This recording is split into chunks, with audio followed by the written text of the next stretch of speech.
Hello again. Well, this time we're going to start looking at some external filling loops, and there's a selection here of filling loops that you may or may not find out there in the big wide world, and there are various mechanisms, I suppose, and different combinations of valves that you might find.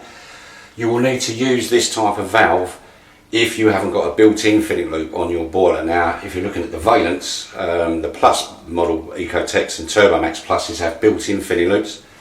If you have a Pro or even a system boiler, then you will have to use an external filling mechanism, which was going to be or look like one of these. Now, this causes a lot of confusion with a lot of people because there are different types and combinations and variations of how you can connect them and fit them and what they look like. But generally speaking, you're looking for something like this, which is a flexible silver braided hose.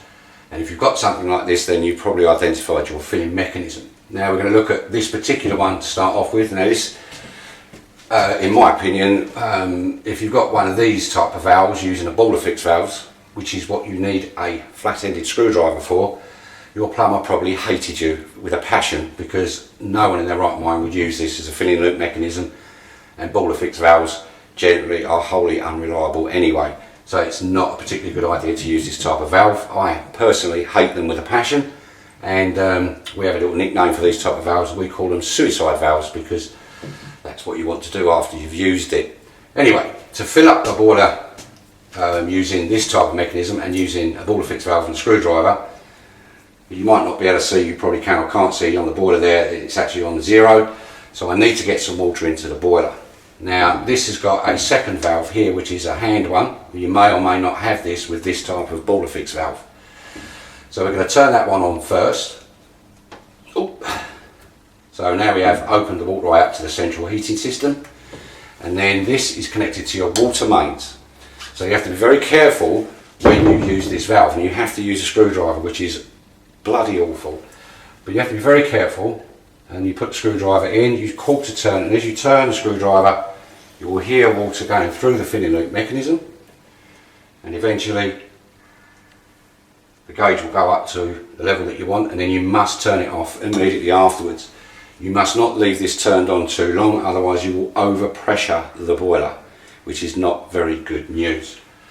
So this is the one that we particularly dislike, because it is, well, you can get it wrong quite easily, and there's no definitive way of turning it off. You just have to make sure that the screwdriver slot is across the valve completely, and that should then turn the water off.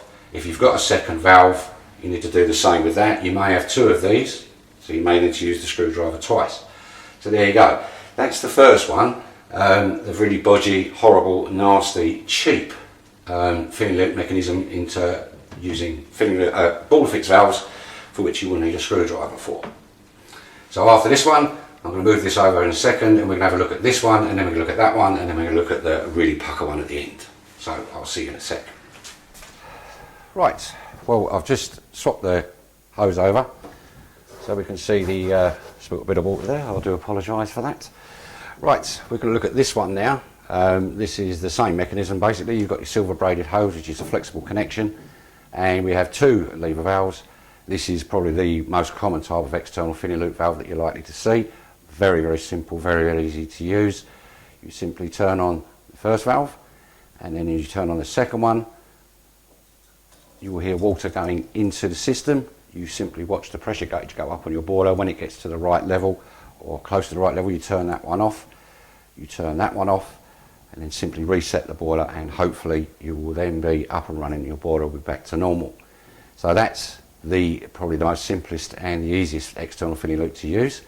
And then we move on to this one here, which is virtually identical, but this one's what's called an in-line, or a T fixing filling loop valve, and we can simply spin that round, and this one has got what's called a butterfly valve on it, which is just even easier to use, to be honest. This is teed into the water main, and again we simply turn that one on, turn the second one on, fill the boiler up. When the gauge gets to about 9-10 o'clock on an Ecotec, for instance, we simply turn them back off, and that's that one done. So yeah, so there's the three basic simple valves, the most common valves you're likely to see. This one, however, is what we call the Rolls Royce. This is the preferred valve that we like to use on new installations if we get the opportunity to install new boilers, which we do obviously quite frequently. This particular valve setup, in comparison in price, these are anywhere between sort of £7 or £8 up to say 15 quid, depending on where you buy it from. This one, however, you still have to buy that kit, but we introduced 2 new fittings, or 3 really. We have a lever valve, and we have what's called a pressure reducing valve, and then a gauge that we can then fit into that valve as a second gauge, so we can actually see what we're reading in there, as opposed to some of the terrible gauges that you fit or find on new boilers nowadays, if they've got one at all. Come to that. Now this one is bomb proof, and the reason for that is because of this. Now this valve basically limits or reduces the amount of pressure that can actually go into the system, so it's adjustable, and we can set this to the exact or prime pressure that the system should be set at, and when it's in normal running condition. Now we set this to around about 1.2 bar, and the beauty of this is A, the use. You can't really go wrong. You turn it on, you turn it off. Now if you've got tenanted properties, or you've got you rent your properties out and the tenants haven't explained, or there's no booklets, or no one's bothered to explain to them what they've got to do as far as keeping the system topped up, this is ideal, because A, as I said, it's very, very easy to use. You turn it on and you can turn it off. But the beauty of this one is that this valve will prevent them overpressuring it or leaving it turned on, or even if they do leave it turned on, it can't overpressure.